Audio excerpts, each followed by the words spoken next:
मोहब्बत हुई है कभी? किसको नहीं हुई है, सबको हुई है। ये ऐसे ऐसे शर्मा रहे जैसे उनसे ही पूछ लिया हो, ऐसे शर्मा रहे हो। आप मुझे सवाल बता कि मोहब्बत हुई है करके। अच्छा, ये अब भाई आपका मोहब्बत के बारे में क्या विचार है? मोहब्बत के बारे में ये ख्याल है मेरा कि होनी तो चाहिए, एक बार तो होनी चाहिए, 1000 का पता नहीं। एक बार तो जरूर होनी चाहिए। आपको मोहब्बत हुई है कभी किसी से? हुई है, बहुत हुई है, खुद से। किससे? खुद से। कामयाबी तो मेरा इंतज़ार करना, ये तब लिखा था जब मैं बहुत स्ट्रगलिंग फेज में था कि, और यही फर्स्ट वाला पोइट्री या वन लाइनर समझो मैंने हैबिटेट में बोला था कि कामयाबी तो मेरा इंतज़ार करना, देर से ही सही पर मैं आऊँगा ज़रूर। तो आप रोल मॉडल बोलो तो जाकिर भाई को मैं बहुत ज़्यादा सुनता हूँ, उनका बहुत बड़ा फ़ैन हूँ मैं। इससे रिलेटेड मेरे दिमाग में क्वेश्चन था, जैसे कि जाकिर खान ने किसी पॉडकास्ट में कहा था कि 99% लोगों के पास वो शख्स नहीं है जो उसको ये कह सके कि भाई तू कर, मैं तेरे पीछे हूँ। डेफिनेट किंग एक ऐसा कलाकार है, एक ऐसे रैपर है जो कि अभी आप अगर देखोगे कि हर जगह किंग के ही गाने चल रहे हैं। तो मैं एक ऐसी हाय, मेरा नाम है Wajid. Hello everyone, my name is Rukhsar. आज बज़म फनकार के फनकार मीट के एपिसोड नंबर 5 में हमारे साथ जो गेस्ट जुड़े हैं वो है डॉक्टर, शायर, रैपर, या फिर आप जो भी बोलना चाहे वो बन जाएंगे। तो please welcome Sumit Shah. Thank you so much Wajid भाई, यहाँ बुलाने के लिए आप दोनों का। आपने इस लायक समझा मुझे कि हैदराबाद सिटी में आके मैं आपके पॉडकास्ट पे बैठूँ और कुछ सवाल जवाब करूँ, उसके लिए आपका बहुत बहुत शुक्रिया। तो सुमित भाई, आपसे पहला सवाल ये है, तो आप डॉक्टर हो तो आपके लिए पेशेंट को हैंडल करना ज़्यादा आसान है या फिर आर्टिस्ट लिख कर उसको परफॉर्म करना ज़्यादा आसान है? देखो, दोनों चीज़ों की अपनी अलग जगह है। डेंटिस्ट्री एक एज अ डेंटिस्ट मैं बोलना चाहूँगा कि डेंटिस्ट्री एक ऐसी फील्ड है, या मेडिकल फील्ड एक ऐसी चीज़ है कि हर पेशेंट अलग चीज़ होता है। भगवान ने सबका शरीर अलग दिया है, सबकी एनाटॉमी अलग है, तो उस चीज़ के हिसाब से हर पेशेंट डिफरेंट है। तो मैं ये बोलूँगा कि लिखना आर्ट फॉर्म, ये डिपेंड करता है कि आप किस मूड में हो, आप किस जोन में हो, उस चीज़ पे आप क्रिएट कर रहे हो। तो क्रिएट करना इजी है, पर उसको रिफाइन करना थोड़ा सा मुश्किल है। तो दोनों जगह की पॉजिटिव पॉइंट्स है और नेगेटिव पॉइंट्स है, या फिर अपने जो हर्डल्स है, वो दोनों जगह मैं ये बोलना चाहूँगा कि डेंटिस्ट्री भी अपने जगह है और आर्ट फॉर्म भी अपनी जगह है। तो सर, हर आर्टिस्ट की अपनी इंस्पिरेशन होती है, तो आपकी इंस्पिरेशन क्या है? मेरी इंस्पिरेशन है, अगर आप रोल मॉडल बोलो तो जाकिर भाई को मैं बहुत ज़्यादा सुनता हूँ, उनका बहुत बड़ा फ़ैन हूँ मैं, पूरी दुनिया ही उनकी फ़ैन है। और अगर रैपिंग में आप बोलो तो डिनो जेम्स को मैंने बहुत सुना है। और किंग एक ऐसा कलाकार है, एक ऐसे रैपर है जो कि अभी आप अगर देखोगे कि हर जगह किंग के ही गाने चल रहे हैं। तो मैं एक ऐसी फेज़ में था जहाँ पे मुझे मोटिवेशन की ज़रूरत थी। हर एक के लाइफ में अप्स एंड डाउन्स आते रहते हैं, अपनी पांचों उंगलियां एक जैसे नहीं है, तो हर दिन एक जैसा नहीं हो सकता। तो डिनो जेम्स के गाने मैंने उस समय में सुने जहाँ पे मुझे मोटिवेशन की बहुत ज़्यादा ज़रूरत थी, और मुझे उससे काफ़ी हेल्प भी मिली। और बाकायदा डिनो जेम्स के वजह से मैंने रैप लिखना शुरू किया। ये मेरे इंस्टाग्राम पे मोस्टली हर पोस्ट पे है। और एक अभी रिसेंटली जो सॉन्ग मैंने रिलीज़ किया था हारना तू, तो उसमें मैंने डिनो जेम्स के लिए एक मेंशन, छोटा सा मेंशन मेरी तरफ से दिया है। तो मेरे लिए ये 3 आर्टिस्ट बहुत ज़्यादा जिनको मैं फॉलो करता हूँ, ये 3 आर्टिस्ट। तो जो जाकिर खान है बड़े कनेक्टिव आर्टिस्ट है, तो आपने उनका पहला वीडियो कौन सा देखा? पहला वीडियो जो मैंने ऐसे ही रैंडमली देखा, तभी मैं ऐसा नहीं सोचता था कि मैं इधर फॉलो करूंगा या ये चीज़ करूंगा। उनका पहला वीडियो जो मुझे सबसे अच्छा लगा, या पहली जो चीज़ मैंने सुनी थी या पढ़ी थी या देखी थी, वो था कि मुस्कान की चमकान कहीं और। बादल इम्पोर्टेंट है। तो वो वाली चीज़ के बाद फिर मैंने स्टैंड अप वगैरह देखना शुरू किया, और फिर मैंने सोचा कि हाँ, मैं अगर इतने सालों से लिख रहा हूँ तो कहीं ना कहीं ये प्रेजेंट किया जाए। आपका क्रिएटिव प्रोसेस क्या है? क्रिएटिव प्रोसेस मेरा थोड़ा सा वियर्ड है। एक्चुअली क्या होता है कि ये थॉट्स सारे बहुत वोलेटाइल थॉट्स है। कि अगर एक चीज़, अभी आप दोनों भी लिखते हो कि अगर कोई चीज़ अभी दिमाग में आती है, हो सकता है आधे घंटे में आप वो भूल जाओ या फिर उस जोन से बाहर निकल जाओ। तो बहुत बार मेरे साथ ये हुआ है कि रात में 3-3, 4-4 बजे अगर मैं जग रहा हूँ और कुछ दिमाग में आया है, तो मैं वो मोबाइल में टाइप कर लेता हूँ या ऑडियो रिकॉर्ड कर लेता हूँ, ताकि फिर उसी जोन में मैं कुछ आगे लिख पाऊँ। और कभी कभी क्या होता है कि आप कुछ चीज़ें लिख देते हो पर उसको आगे कंटिन्यू नहीं कर पाते हो। तो बेटर है कि आप जिस जोन में हो, अगर आप खुश हो तो खुश, अब अगर आप मुझे बिठा दो और बोलो कि इस पे लिखो, तो वो नहीं हो सकता है। वो डिपेंड करता है कि आपका थॉट प्रोसेस क्या चल रहा है, और इस हिसाब से मैं लिखता हूँ, बस दैट्स इट। तो जाकिर खान कहते हैं कि सख्त लौंडा कभी पिघलता नहीं, तो आप कभी पिघले हो किसी के सामने? ये क्वेश्चन ही थोड़ा सा ट्रिकी सा है। पिघले तो बहुत है, बट अब पिघलवाते हैं, पिघलते नहीं है। तो आपने हाल ही में हैबिटेट में परफॉर्म किया जी। था, तो how was your experience? It was very good. Habitat अपने आप में एक बहुत बड़ा ब्रांड है, आप सब लोगों को पता है, काफ़ी लोगों के करियर वहीं से स्टार्ट हुए हैं। तो एक ऐसी जगह जाना, जैसे मेरी सिटी है लातूर टाउन है, तो एक छोटे शहर से जाके अपने थॉट्स उन लोगों के सामने प्रेजेंट करना जिनको कभी आपने टीवी पे देखा है, तो ये मेरे लिए एक बहुत बड़ी बात थी। और हैबिटेट में मैंने एक बात बोली थी जो मैं अभी बोलना चाहूँगा, जो कि हमारे वीडियोस देख रहे हैं उन लोगों के लिए, कि कामयाबी तो मेरा इंतज़ार करना। ये तब लिखा था जब मैं बहुत स्ट्रगलिंग फेज में था, कि और यही फर्स्ट वाला पोइट्री या वन लाइनर समझो मैंने हैबिटेट में बोला था कि कामयाबी तो मेरा इंतज़ार करना, देर से ही सही पर मैं आऊँगा ज़रूर। तो वन लाइनर्स लिखता रहता हूँ मैं, मोटिवेशनल ज़्यादा लिखता हूँ मोस्टली। तो जो लोग संदीप माहेश्वरी को फॉलो नहीं करते वो जरूर फॉलो करें। देखो उतना तो मैं नहीं बोलूँगा कि कौन किसे फॉलो करे, बस हाँ, मुझे जब भी मैंने अपना इंस्टाग्राम प्रोफाइल स्टार्ट किया था, मुझे ये था कि जैसे डीनो जेम्स से सुन के मैं मोटिवेट हुआ हूँ या मुझे मेरे लाइफ में कुछ चेंजेस करने मिले हैं, तो मेरी 2 बातें सुन के अगर कोई एक बंदे में कोई ट्रांसफॉर्मेशन आ जाए, बंदे या बंदे में, तो इट इज़ वर्थ इट। मुझे ऐसा नहीं था कभी भी कि मेरे इतने फॉलोअर्स मुझे चाहिए, या इतना नंबर ऑफ व्यूज़, या इतना नंबर ऑफ लाइक्स, या इतने नंबर ऑफ कमेंट्स चाहिए। मेरे लिए बस इतना था कि कोई पढ़े और मुझे ये मैसेज करे या डीएम करे या ये बोले कभी उसके लाइफ में कुछ जो भी इंसिडेंट्स हुआ था कि आपका पढ़ा और मुझे अच्छा लगा। तो ये काफ़ी बार हो चुका है, आपने मेरी अगर हाइलाइट्स देखी होगी, तो वही चीज़ मुझे, मैंने कभी पैसे के पीछे इस चीज़ के लिए भागा हूँ मैं, ना मैंने कभी किसी को ये बोला है कि भाई प्लीज़ ये कर दो। तो ये सब चीज़ें होती है, जब समय आएगा होगा ही, बस अपना काम है मेहनत करना, चलते रहना, बस वही वाली बात। इससे रिलेटेड मेरे दिमाग में क्वेश्चन था, जैसे कि जाकिर खान ने किसी पॉडकास्ट में कहा था कि 99% लोगों के पास वो शख्स नहीं है जो उसको ये कह सके कि भाई तू कर, मैं तेरे पीछे हूँ। हाँ, तो आपके पास कोई ऐसा शख्स है? देखिए, हम एज ए सोसाइटी में रहते हैं कि कोई कुछ नया करने जाए तो सबसे पहले उसे मना कर दिया जाता है। ये सबके घर में है।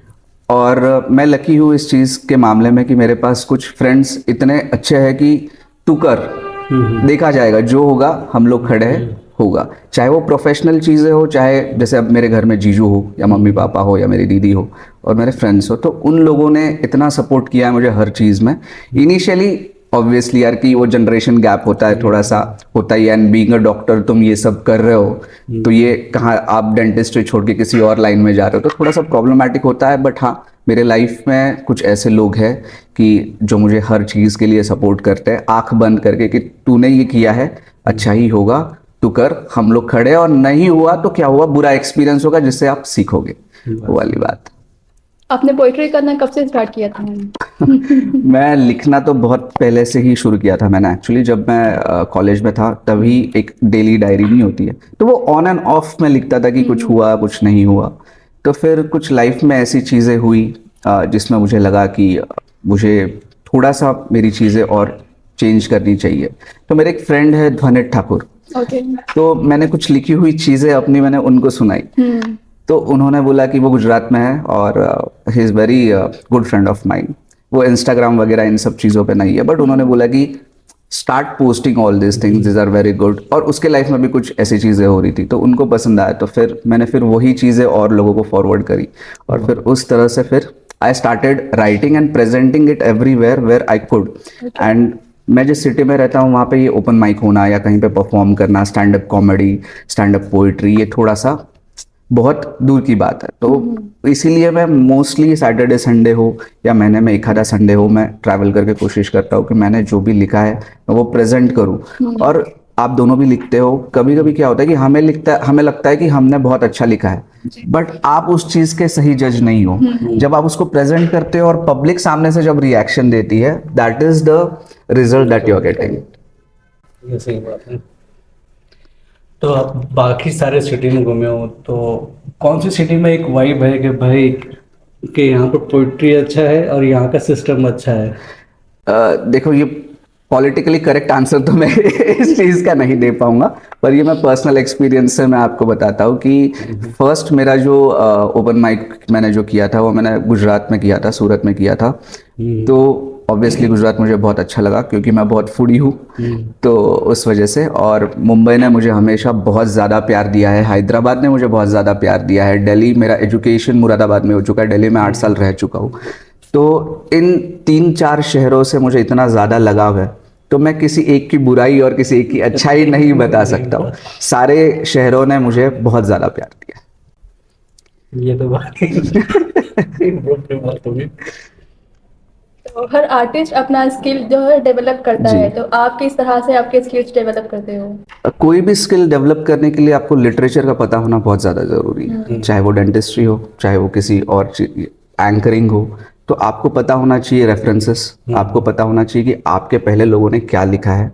तो आप जब जो बहुत हाई लेवल पे पहुंचे हुए लोग हैं, जो बहुत फेमस हुए हुए लोग हैं, या फिर कुछ, देखो ये फेमस होना नहीं होना ये किस्मत की बात है, लिखना आपका काम है।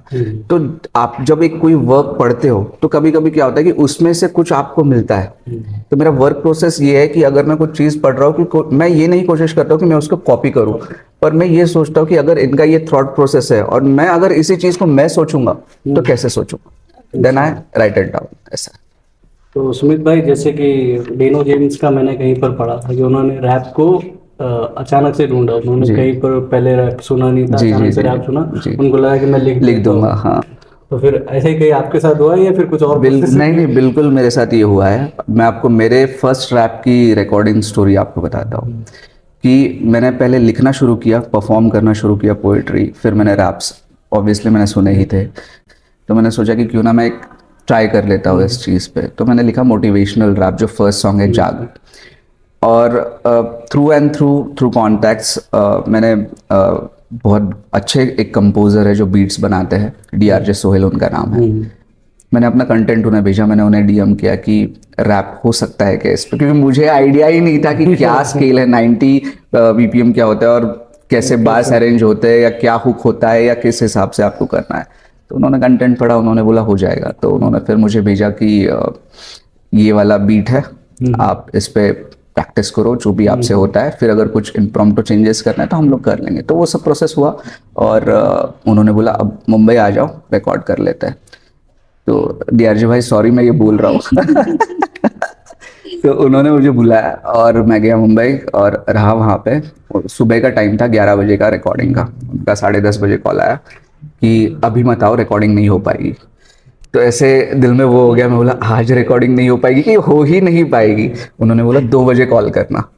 तो मैंने बोला ठीक है। वो इतने बड़े आर्टिस्ट, इतने बड़े लोगों को उन्होंने म्यूजिक दिया हुआ है, तो मुझे नहीं पता था कि मैं कहाँ स्टैंड कर रहा हूँ, या हो पाएगा या नहीं हो पाएगा। उन्होंने 2 बजे बोला, मैं इतना टाइम का वो हूँ कि मैंने 1:45 बजे कॉल किया। मुझे पता था, मैंने देख लिया था गूगल पे, यहाँ से वहाँ पहुँचने में 15 मिनट लगेंगे। तो मैंने कॉल कर दिया, उन्होंने बोला अभी मत आना 3:30-4 बजे आना। तो फिर मेरे को सिंक इन ही नहीं हुआ। मैंने बोला अब ये नहीं होने वाला है, शायद मेरे से ही कोई गलती हुई है और ये नहीं होगा रिकॉर्ड। तो फिर भी मैंने वेट किया। फिर मैंने कॉल किया 3:30-4 बजे। तो उन्होंने मुझे बताया कि भाई ऐसा ऐसा प्रॉब्लम है, थोड़ा सा टेक्निकल इशू है, इसलिए नहीं हो रहा है।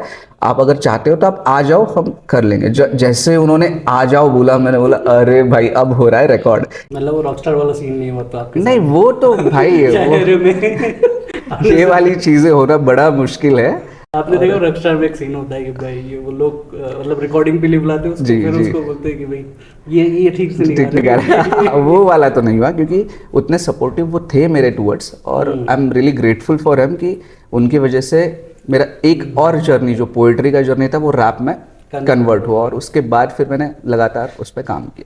आपके साथ कभी स्कैम हुआ है, जैसे कोलैबोरेशन या फिर कुछ भी? जैसे कि अभी इतने बड़े बड़े इम्प्रॉम्प्टो मतलब मैं, देखो मुझे पता था कि मैं पॉडकास्ट पे आने वाला हूँ और मुझे पता था कि ये भी सवाल होने वाला है। तो मैंने एक रैप लिखा है आते आते ही, जो आपके लिए लिखा है और हैदराबाद सिटी के लिए लिखा है। तो होपफुली ये अच्छा हो।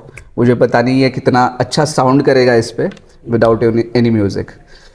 तो ऐसे लिखा है कि लातूर का मैं लड़का बैठा हैदराबाद सिटी, हमारे भी सिटी में है स्ट्रीट सेलिब्रिटी। वाजिद भाई पूछ रहे देखो सवाल कितने weighty, the girl on the other hand is so pretty. बातें मेरी सेंसिबल नॉट दैट शेटी, लौंडे यहाँ देखो रहते कितने ही डिजी। लोग मुझसे बोलते you are always busy, rhyme ऐसा करना it's not that easy. Latur का मैं लड़का बैठा हैदराबाद सिटी। वाह। तो आपने एक रैप लिखा है, कुछ ख्वाबों को मैं पूरे करने आया हूँ, कुछ लोगों को मैं जगाने आया हूँ। तो ये किन लोगों को आप जगाने आए हो, आपकी ऑडियंस क्या है? ऑडियंस देखो, मेरी ऑडियंस तो यार मैं चाहता हूँ कि मेरे गाने छोटे बच्चे से लेके ओल्ड एज तक सुने। ऑडियंस तो मेरा ऐसा कोई टारगेट ऑडियंस है नहीं। और ये वाला जो चीज़ लिखा था कि वो एक ड्रीम कम ट्रू था कि इतने बड़े आर्टिस्ट के पास जाके अपना सॉन्ग रिकॉर्ड करना और फिर उसका वीडियो बना के कहीं रिलीज़ करना। तो वो जो लिखा है कि MH24 से मुंबई तक, जो लातूर MH24 इज़ लातूर और मुंबई इज़ मुंबई, तो पन्नों की लिखावट से रिकॉर्डिंग स्टूडियो तक। तो अब क्या होता है कि जैसे आपने बोला कि 99% लोगों के पास ये लोग नहीं होते जो बोले कि तू कर। तो मैं चाहता हूँ कि अगर मैं फिजिकली किसी के पास नहीं प्रेजेंट हूँ तो एटलीस्ट मेरे थॉट्स उनके पास जाए और उनको ऐसा लगे कि भाई ये अगर कर सकता है तो मैं भी कर सकता हूँ। और लिटरली मैं बोल रहा हूँ कि अगर मैं ये सब कर सकता हूँ तो कोई भी इस दुनिया में ये सब कुछ कर सकता है। ये बहुत ही एकदम BTS बात है।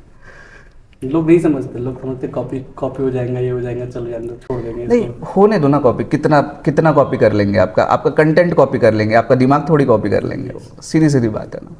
आपको लेकर सबसे बड़ी गलतफहमी जो आपको कभी सुनाई दी है आपको कभी?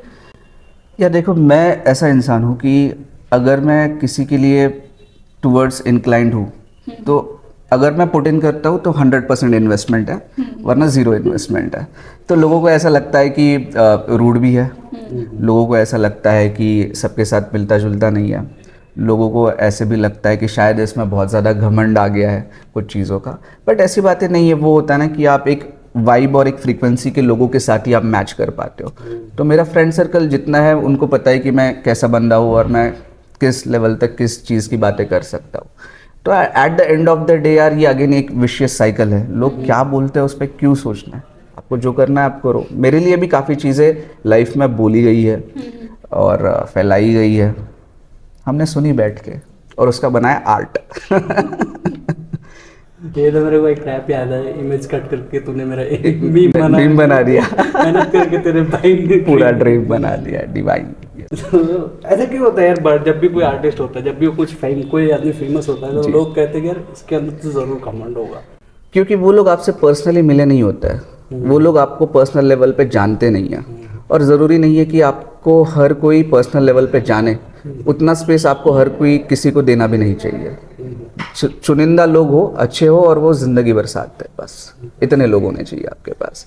क्राउड को लेके चलोगे, देखो मेरा मानना ये है, जैसे मैंने आर्टिस्ट के बारे में बोला कि again this is a one liner जो मैंने हाउस ऑफ आर्टिस्ट में बोला था कि कामयाब तो बनना है पर अकेले नहीं, सबको साथ लेके चलना। तो ये आर्टिस्ट के लिए है, but this goes wrong in your personal life.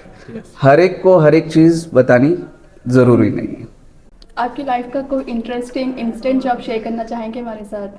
एक तो मैं ऑलरेडी कर चुका हूँ जहाँ पे मैंने रिकॉर्ड किया था। दूसरा था कि जब मैं ये चीज़ें कर रहा था फर्स्ट सॉन्ग की से ही रिलेटेड, अभी ये सारी बातें मैं कर रहा हूँ, तो फैमिली में ऐसा था कि ये क्यों हो रहा है, क्यों कर रहे हो, डेंटिस्ट छोड़ के कुछ और करने लगे हो।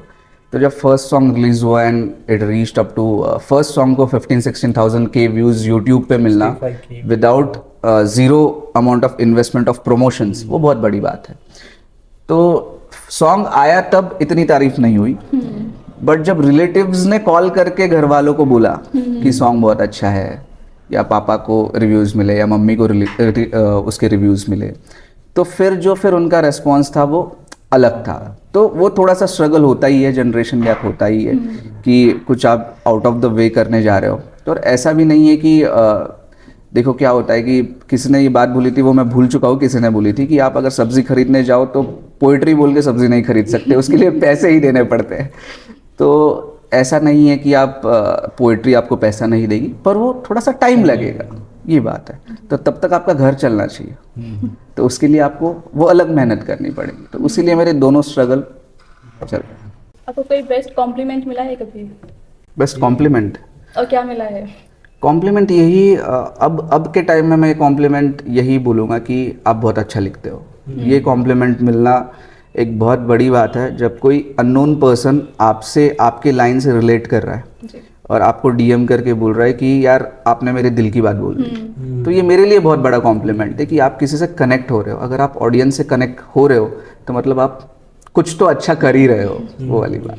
हमने अभी बहुत सारे बड़े आर्टिस्टों की बात की थी, मुझे ये जानना है कि बड़े आर्टिस्ट को बड़ा आर्टिस्ट क्या बनाता है? बड़े आर्टिस्ट को बड़ा आर्टिस्ट उसका बिहेवियर बनाता है मेरे हिसाब से, और ऑब्वियसली ऑडियंस सपोर्ट तो है ही। विदाउट ऑडियंस कोई बड़ा आर्टिस्ट नहीं बन सकता, क्योंकि आपको सुनने वाले ही नहीं है कोई, तो आप बड़े नहीं बन सकते।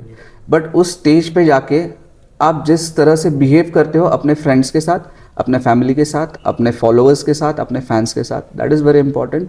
Staying to the ground and touching the sky is very very important. आपका नेचर कैसा है, इंट्रोवर्ट या फिर एक्सट्रोवर्ट? मैं बहुत एक्सट्रोवर्ट हूँ। मैं वो तो अभी कैमरे के सामने हो इसलिए वरना तो मैं I like cracking jokes, I love making people smile, I love making people happy.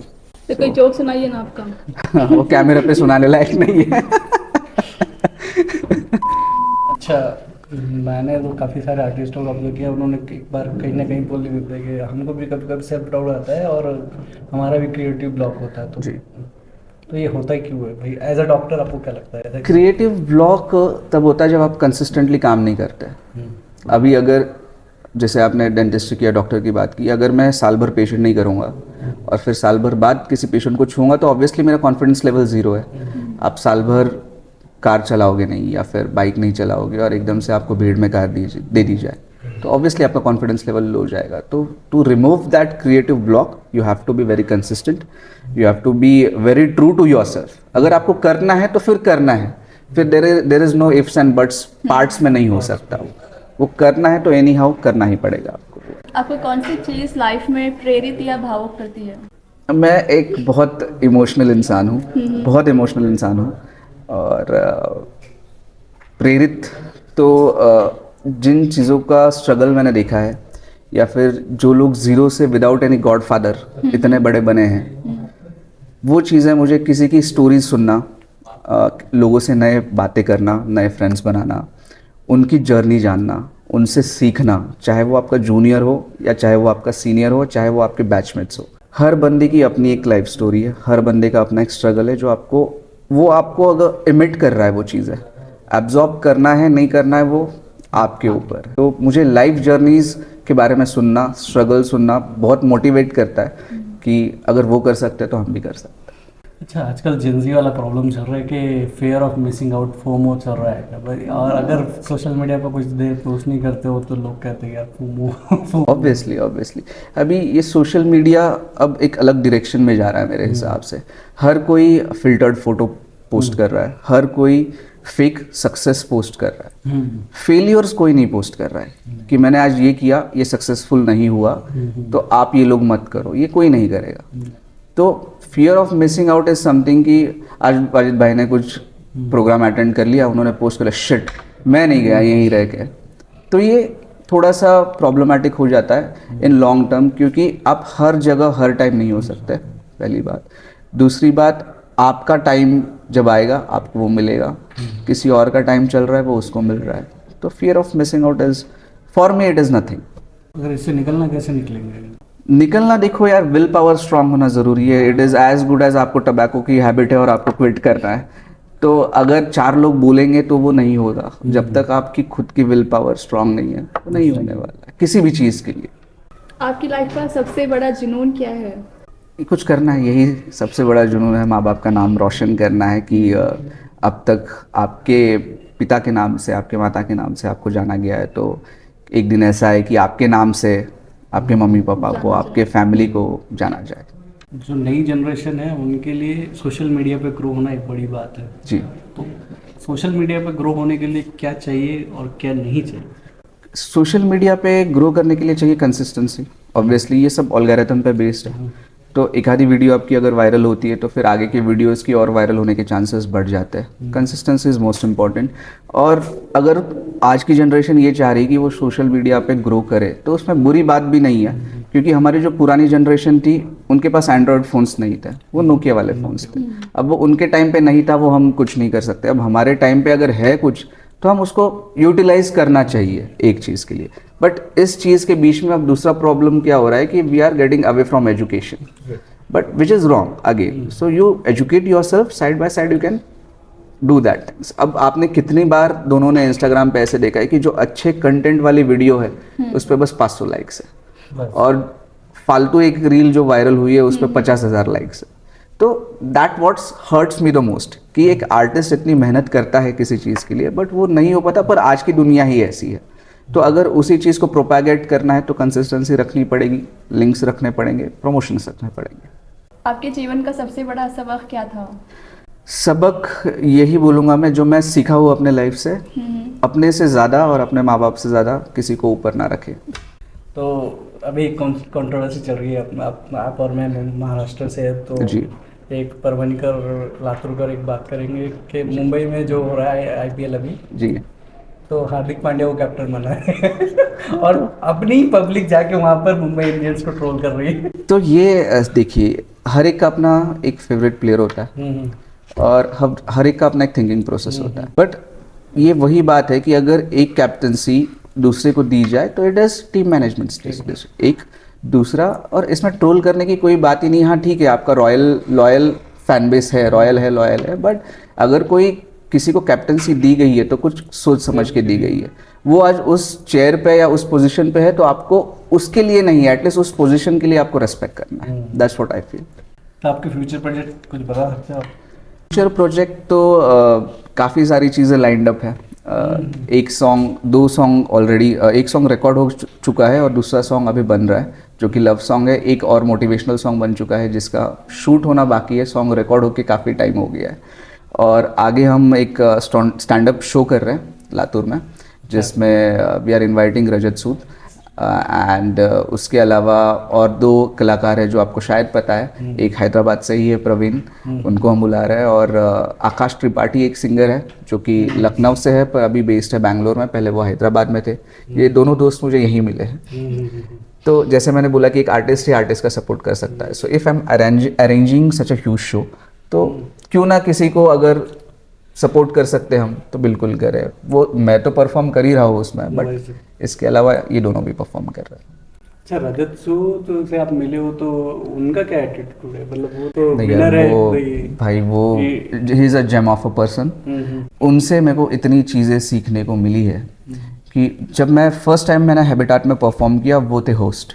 अच्छा। हाँ, वो होस्ट थे हैबिटाट के उस दिन के। तो इसलिए मैंने बोला ना कि जिन लोगों को आप टीवी पे देखते हो, आप उनके सामने परफॉर्म करना इज़ एक ऐसी चीज़ होती है ना कि आप कितने भी कॉन्फिडेंट हो, उस स्टेज पे जब जाते हो तब सब भूल जाते हो। तो रजत भाई एक ऐसे इंसान है कि आपसे आप कहीं पे भी मिलो उन्हें, वो बात कर लेंगे, बहुत अच्छे से बात करेंगे, बहुत विनम्रता से बात करेंगे, बहुत प्यार से बात करेंगे। मैं जाकिर खान जी के शो के लिए भी गया था अटेंड करने के लिए, तो वहाँ पे उन्होंने शो ओपन किया था रजत भाई, और मैं खड़ा था एक ऐसे लाइन में, पुणे में था और रजत भाई जा रहे थे। मैंने बोला रजत भाई, और आके वो मिले, हमने बात करी। इसके बाद फिर वापस अभी पिछले महीने हम लोग पुणे में उनकी रिकॉर्डिंग थी, तभी मैंने उनसे बात करी और मैंने बोला रजत भाई, मैं चाहता हूँ, मैं आपका बहुत बड़ा फॉलोअर, मैं चाहता हूँ कि आपका एक शो मेरे सिटी में हो। तो उन्होंने बोला हाँ कर देंगे, कोई दिक्कत नहीं है। तो मुझे ये बहुत ज़्यादा वो हुआ कि यार मतलब वो बंदा इस लेवल पे पहुँच चुका है अभी। और मतलब क्या होता है कि अगर मैं आपसे बात कर रहा हूँ तो मैं फिर बैकग्राउंड चेक करूँगा, या फिर मैं सोचूंगा कि करना है नहीं करना है, तुरंत होगा नहीं होगा, अवेलेबल है नहीं है। उन्होंने बोला कर लेंगे, कोई दिक्कत नहीं है सुमित भाई, आप जब बोलो कर लेंगे, कोई इशू नहीं है। तो अब वो होता है कि वो डेट्स जिस हिसाब से अवेलेबल है, तो हमारा प्लान है कि अब 16 जून हमने बुक कर दिया है कि 16 जून को हम शो कर रहे हैं रजत भाई, लातूर में ही। लातूर में कहाँ पर? एक दगड़ोजीराव देशमुख ऑडिटोरियम है, 1000 सीट्स का सीटर अरेंजमेंट है वहाँ पे, तो हम लोग वहाँ पे शूट। अच्छा, ये पॉडकास्ट जितने तो लोग देख रहे हैं वो 16 जून को भाई ने इतना बड़ा रजत सूद के साथ बात करके किया हुआ, शो आप लोगों के लिए किया हुआ है, तो आप लोगों को तो आना ज़रूरी है, चाहे आपको पसंद हो नहीं पसंद हो प्लीज़ आ जाइए, क्योंकि इसमें बहुत ज़्यादा मेहनत लगती है इन सब चीज़ों के पीछे, और मेरा प्रोफेशन कुछ अलग है और मैं ये कर रहा हूँ, तो इसके लिए टाइम देना भी बहुत बड़ी बात है, और 1000 लोगों के लिए कुछ अरेंज करना भी, उसके पीछे पूरा स्क्रिप्ट लिखना और एक क्यूरेटेड शो बनाना, आपको पता है कि ये बहुत मुश्किल है। तो प्लीज़ जो भी मेरा ये वीडियो देख रहे हैं, जो भी ये पॉडकास्ट देखेंगे रिलीज़ होने के बाद, आप बुक कर दीजिएगा टिकट। हम लोग लिंक डाल देंगे डिस्क्रिप्शन में, बिल्कुल आप बिल्कुल। जैसे ये वीडियो रिलीज हो पहले बुक कर लेंगे जी बिल्कुल। हमको फुल चाहिए स्टूडियो। तो आप टाइम मैनेज कैसे करते, जैसे कि आप डॉक्टर हो तो आप लिखने का टाइम कैसे निकालते हो? बहुत मुश्किल होता है एक्चुअली, ये सवाल जो आपने पूछा, बहुत मुश्किल है मेरे लिए सब कुछ ये अरेंज करना। और हाँ, काफ़ी लोगों को भी लगता है, काफ़ी लोग बोलते हैं कि इतना सब आप कैसे कर लेते हो। पर अब मैंने एक चीज़ डिसाइड कर लिया। अब मेरा ये होता है कि मैंने जैसे बोला, देना है तो 100% देना है, या फिर नहीं देना है, फिर कुछ भी नहीं देना है, चाहे वो प्यार हो, फ्रेंडशिप हो या वर्क हो, सीधी सीधी बात है। तो ऐसा होता है कि अब करना है तो करना ही है। अब इधर तक पहुंच चुके हैं तो आगे भी पहुंच जाएंगे। अच्छा मैंने अभी क्या सुना है कि मैं कहीं तो पोएट्री कर रहा था, वो आदमी कहता है कि भाई मतलब तुम्हारा भी दिल टूटा होगा इसलिए तुम ऐसी बातें करते हो। तो ऐसा जरूरी है कि आर्टिस्ट के लिए दिल टूटना ही चाहिए, जरूरी डिप्रेशन में होना जरूरी है? नहीं, ऐसा क्या है? देखो डिप्रेशन की बात ही अलग है, डिप्रेशन वाला आदमी लिखता नहीं है फिर। ये सच्चाई लोग नहीं जानते। तो डिप्रेशन वाली बात नहीं। हाँ देखो, दिल टूटना ज़रूरी नहीं है, बट आपके लाइफ में कुछ ऐसा इंसिडेंस होना ज़रूरी है जो कि आपको प्रेरित करे लिखने के लिए। अब वो चाहे किसी भी रूप में हो, चाहे वो आपका फाइनेंशियल लॉस हो, चाहे वो फैमिली लॉस हो, चाहे वो किसी से प्यार करते हो उनका खोना हो, खोना ज़रूरी है, तभी आपको ये आर्ट मिलेगा। मतलब सब कुछ खो के सब कुछ पाना जरूरी है। बिल्कुल ज़रूरी है। तो तभी मैंने हैबिट आर्ट में एक चीज़ बोली थी कि जो लोग आप लिखते हो उसका मजाक उड़ाते हैं, या फिर बोलते कि अरे कुछ हुआ होगा इसके साथ, ख़त्म हो गया, ये लिख रहा है और ये ऐसी चीज़ें कर रहा है, तो उनके लिए मैंने कभी एक चीज़ लिखी थी कि अधूरा लिखा हुआ पूरा पढ़ रहा हूँ, धीरे से ही सही मैं आगे बढ़ रहा हूँ, तुम्हारे सोच से मैं थोड़ा सा ही बड़ा हूँ, शायद इसीलिए आज मैं इस मंच पे खड़ा हूँ। ये पोइट्री आपने बहुत ही मतलब ऐसा है कि अब लोग बोले, अब हर जगह पे जाकिर खान वाली लाइन चलती है कभी-कभी। जाकिर खान की एक लाइन चलती है ना कि मैं शून्य पे सवार हूं, बेअदब से मैं खुमार हूं। उसका रिप्लेसमेंट नहीं है, क्योंकि उन्होंने एक टाइम पे एक चीज़ लिखी थी, और उनकी वो चीज़ बहुत वायरल भी हुई थी कि बड़े महंगे थे सस्ते में नहीं आएंगे, जा अब से तेरे रास्ते में नहीं आएंगे। तो उसका इंस्पिरेशन लेके मैंने एक चीज़ लिखी थी कि इतना सस्ता तो था नहीं मैं, जितना लोगों ने समझ लिया था मुझे, अपने कामयाबी के चर्चे मैं क्या ही बताऊँ तुम्हें, दौर आएगा जब मेरा, कि दौर आएगा जब मेरा, वादा है मेरे दोस्त, लोग पैसे देके देखने आएंगे मुझे। आपकी लाइफ की सबसे बड़ी सफलता देखो, मैं ये पैसे में नहीं गिनता, ना मैं ये गिनता हूँ कि कितने लोग आपको सपोर्ट कर रहे हैं। आपके माँ बाप अगर आपसे खुश है, उससे बड़ी सफलता होती है। आप लाइफ में कैसे याद किया जाना चाहते हैं अपने आप को? इसमें भी जाकिर भाई आएंगे वापस कि मेरे 2-4 ख्वाब है जो मैं पूरा देखना चाहता हूँ। जिंदगी चाहे गुमनाम रहे पर मैं मौत मशहूर। मोहब्बत हुई है कभी? किसको नहीं हुई है, सबको हुई है। ये ऐसे शर्मा रहे जैसे उनसे ही पूछ लिया हो, ऐसे शर्मा रहे हो। आप मुझे सवाल वैसा कि मोहब्बत हुई है करके। अच्छा, ये अब कट भाई, आपका मोहब्बत के बारे में क्या विचार है? मोहब्बत के बारे में ये ख्याल है मेरा कि होनी तो चाहिए, एक बार तो होनी चाहिए, 1000 का पता नहीं। एक बार तो ज़रूर होनी चाहिए, क्योंकि वो आपको बहुत कुछ चीज़ें सिखा जाती है ज़िंदगी में, इस वजह से। आपको मोहब्बत हुई है कभी किसी से? हुई है, बहुत हुई है, खुद से।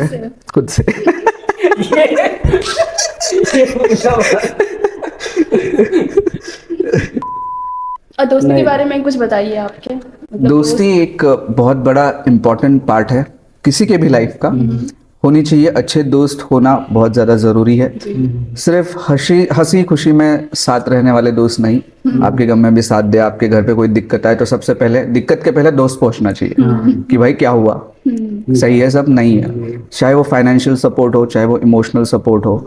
At the end of the day क्या होता है कि आप जैसे आपके शेड्यूल में बिजी हो, आप आपके शेड्यूल में बिजी हो, at the end of the day आपका जो वर्क स्ट्रेस है, या आपका फैमिली स्ट्रेस है, या प्रोफेशनल स्ट्रेस है, वो आपको कभी ना कभी किसी से शेयर करना ही है।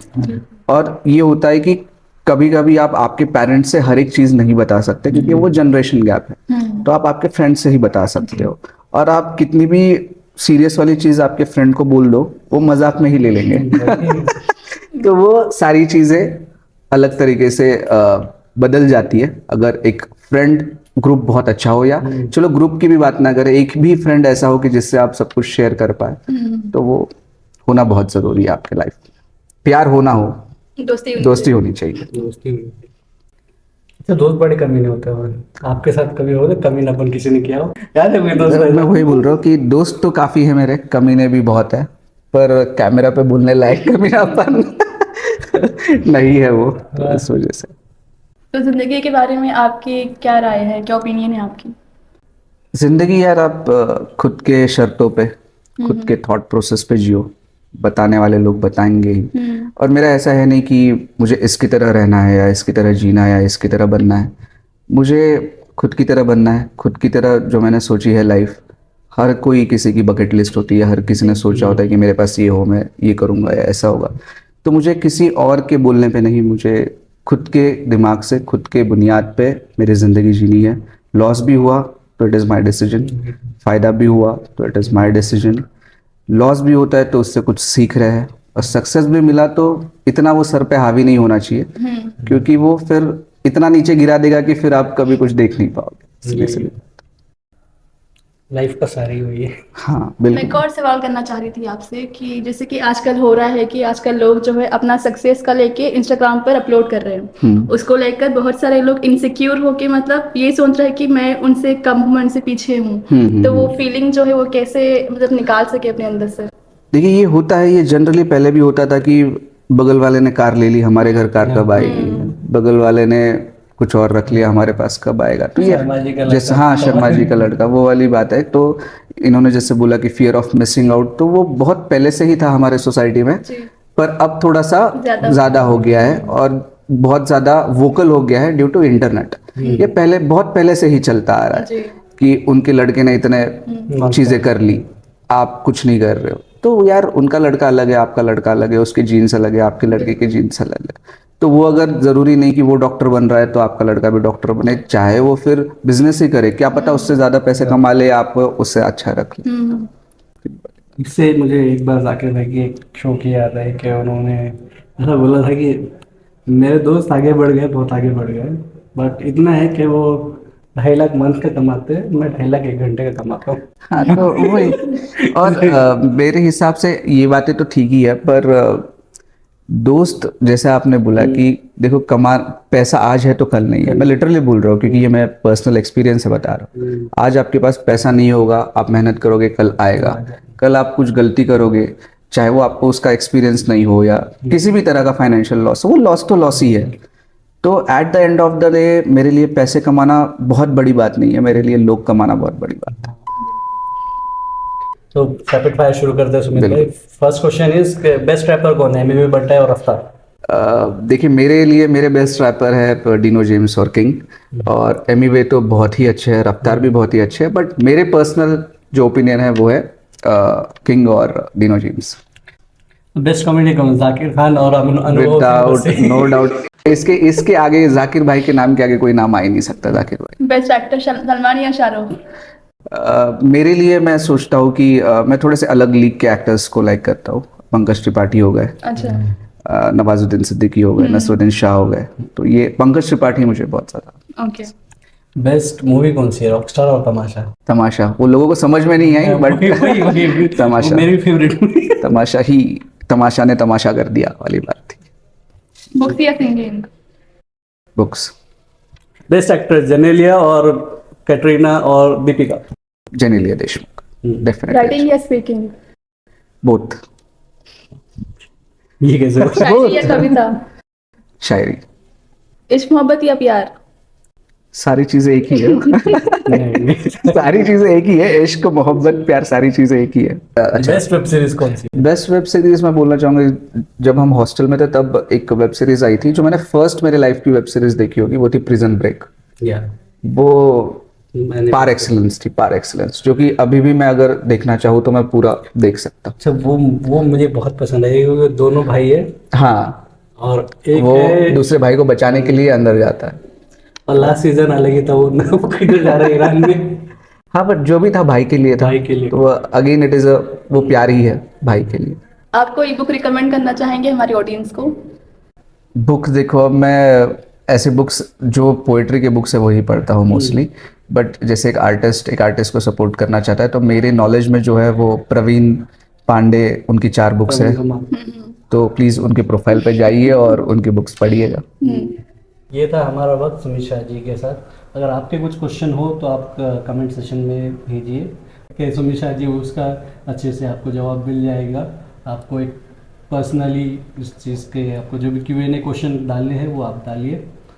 तो आप सुनते हैं सुमित शाह जी को। तो बस यही था कि आपने पॉडकास्ट पे बुलाया मुझे, आप दोनों ने, और प्रवीण ने बोला ही था कि उन्होंने बोला है ऑलरेडी, तो आप लोगों ने मुझे इस लायक समझा। जो मैंने स्टार्ट जहाँ से किया था वहीं मैं अब वापस एंड करना चाहूँगा कि आप लोगों ने मुझे इस लायक समझा कि मैं आपके साथ आऊँ, आपके सिटी में आऊँ, जबकि n नंबर ऑफ आर्टिस्ट को आप बुला सकते थे पर आपने मुझे बुलाया। इसके लिए मैं आपको थैंक्स बोलना चाहूँगा दोनों को। और ये जो पॉडकास्ट का शूट था इसमें बहुत मज़ा आया आप लोगों के साथ, और मैं ये प्रे करूँगा और ये बोलूँगा कि आपका जो पॉडकास्ट चैनल है वो बहुत ग्रो करे, आपका जो ग्रुप है, ओपन माइक ग्रुप है, वो बहुत ग्रो करे। मैं कोशिश करूँगा मैं अगली बार जब हैदराबाद आऊँ, आपका अगर ओपन माइक है तो मैं वो अटेंड करूँ। और all the best to Thank both you. of you and thank you for having me here. I had a lovely time.